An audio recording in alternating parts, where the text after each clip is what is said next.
Hello my dear friends, मैं doctor संतोष हांडे आपका अपने इस चैनल में बहुत बहुत स्वागत करती हूँ। आज हम बात करने जा रहे हैं एक बहुत ही महत्वपूर्ण होम्योपैथिक मेडिसिन के बारे में। और ये जो मेडिसिन है इसका नाम है इरिडिक्टियन। इरिडिक्टियन को यरबा सेंटा भी कहा जाता है और ये अमेरिका में पाया जाने वाला पौधा है। और जो इसकी जो लीव्स होती हैं यानी पत्तियां होती हैं बहुत ही एरोमेटिक होती है यानी खुशबू देने वाली होती हैं। और जब इसकी प्रॉपर्टीज़ को देखा गया या मेडिसिनल प्रॉपर्टीज़ को देखा गया तो ये बेसिकली जो कफ होता है या म्यूकस होता है जो रेस्पिरेटरी ट्रैक्ट में या श्वसन जो अंग होते हैं उसमें फंसा हुआ रहता है उसको निकालने में बहुत ज़्यादा मदद करती है। तो चलिए जानते हैं इस यरबा सेंटा अर्थात इरिडिक्टियन के बारे में। यदि आप मेरे इस चैनल में नए हैं तो इसे सब्सक्राइब कर लीजिए और इस वीडियो को शुरू से आखिर तक ज़रूर से देखिए क्योंकि ये वीडियो आपके लिए यूज़फुल हो सकता है। तो सबसे पहले हम इसके सिम्टम्स के बारे में देख लेते हैं। तो पहले सिम्टम के रूप में देख लेते हैं कि ये श्वसन तंत्र पर बहुत अच्छे से काम करता है, यानी जो रेस्पिरेटरी अफेक्शंस होते हैं वो इसमें काफ़ी ज़्यादा होते हैं, जैसे कि अस्थमा के लिए एक बहुत ही अच्छी मेडिसिन है, विशेष रूप से जब इसमें वीजिंग साउंड सुनाई दे, यानी किसी को सांस लेते समय जब सीटी की आवाज़ सुनाई दे और उसकी डिफ़िकल्ट रेस्पिरेशन यानी कि सांस लेने में उसे दिक्कत आ रही है तो इस मेडिसिन का उपयोग 30 पोटेंसी में बहुत ज़्यादा फ़ायदा करता है। क्रॉनिक ब्रोंकाइटिस यानी कि कई लोगों को ऐसा होता है कि उनको जो ब्रोंकाई होते हैं जो रेस्पिरेटरी यूनिट्स होते हैं तो उसमें इन्फ्लेमेशन हो जाता है और उसकी वजह से कई बार म्यूकस प्रोडक्शन या श्लेष्म जो होता है वो ज़्यादा बनता है और ये जब लंबे समय तक होता है तो इसे क्रॉनिक ब्रोंकाइटिस कहते हैं। तो ये जो मेडिसिन है इरिडिक्टियन इसका मदर टिंचर में इस्तेमाल किया जाए 8 से 10 बूंदें थोड़े से पानी के साथ दिन में 3 बार तो ये बहुत ही ज़्यादा फ़ायदा करती है। ये जो मेडिसिन है ये ट्यूबरक्लोसिस में यानी टीबी अर्थात क्षय रोग के लिए भी काफ़ी अच्छी मेडिसिन है। तो जब स्पेशली वीकनेस के साथ हो जाए और इसमें पेशेंट को भूख बिल्कुल भी नहीं लगती है तो ऐसी स्थिति में इरिडिक्टियन का 200 पोटेंसी में इस्तेमाल करेंगे तो ये अपेक्षित लाभ देती है। चलिए हम दूसरे यूज़ की तरफ चलते हैं और ये भी श्वसन से जुड़ा हुआ है। कई बार आपने देखा होगा कि लोगों को फ्लू हो जाता है, फ्लू यानी कि वायरल फीवर हो जाता है और ये फ्लू होने के बाद में उनका जो है कफ यानी खांसी बहुत ज़्यादा आती है और ये खांसी जो है वो लगातार चलती रहती है। इवन कई बार काफ़ी सारे कफ सिरप ट्राई कर लिए होते हैं, घरेलू नुस्खे भी ट्राई कर लिए होते हैं, लेकिन फिर भी ये खांसी है कि जाती नहीं।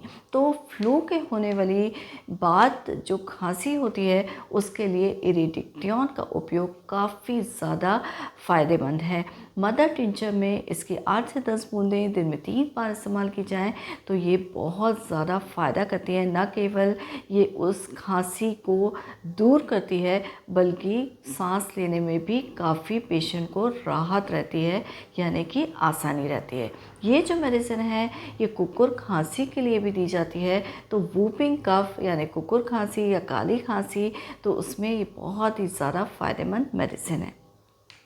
तीसरे इस्तेमाल की तरफ चलते हैं कि इसमें लॉस ऑफ एपेटाइट होता है, यानी कि जो पेशेंट होता है उसको भूख नहीं लगती है और भूख नहीं लगने के साथ साथ में इसका जो डाइजेशन होता है यानी कि पाचन जो होता है वो भी इफ़ेक्ट होता है और वो बहुत ही पुअर होता है यानी ख़राब होता है। यानी कि पेशेंट को खाना खाने में रुचि नहीं रहती है, उसको डाइजेशन नहीं होता है, पेट फूलता है, डकारें आती हैं, मोशन भी प्रॉपर नहीं होता है। तो ये सारी दिक्कतें होती हैं। तो इसमें भी इरिडिक्टियन या यरबा सेंटा का मदर टिंचर में इस्तेमाल काफ़ी ज़्यादा फ़ायदा देता है। चलिए अब हम चौथे यूज़ की तरफ चलते हैं और इसका चौथा यूज़ जो है वो है मेल से रिलेटेड समस्या में। ये जो मेडिसिन है इसमें जो रोगी होता है उसको टेस्टिकल्स जो होते हैं उसके टेस्टिस जो होते हैं उसमें खिंचाव वाला दर्द होता है।